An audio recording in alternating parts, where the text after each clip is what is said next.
Everyone आउ के नुआ मिनी ब्लॉग को आपण मानक स्वागत करछि। आज मो भाई को झियर वाला देखिया पय आसले माने आगुरु आसीथिले।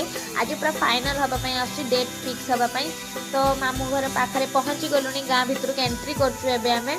तापरे मामू घर गला पर बहुत व्यस्त हो जाइए, से वीडियो बहुत सारा छोटे छोटे क्लिप थे। आगू को भी बहुत सारा वीडियो पड़ो जोटा कि लग्न वीडियो, मैरेज वीडियो धीरे धीरे आसो। आसी मामू घर पहुँचे किस समय पर झील घर वाला आसीगले। भाई बहुत नर्भस होता, आम तक मोटिवेशन करूँ तथापि भाई बहुत नर्भस था। तो देखी पारे झील वाला पहुँची गले थाई वीडियो किसी तो छोट छोट करी केमती लगुच वीडियो मुझे जानी, बट आप भल लगे लाइक कमेंट शेयर सब्सक्राइब करदे। तो भाई आसला पाखक से किसी पेसेंट कले जोटा कि आम ओडिया घर नीति नियम हुए, झील को हो पुओ को हो पचरा पचर हुए।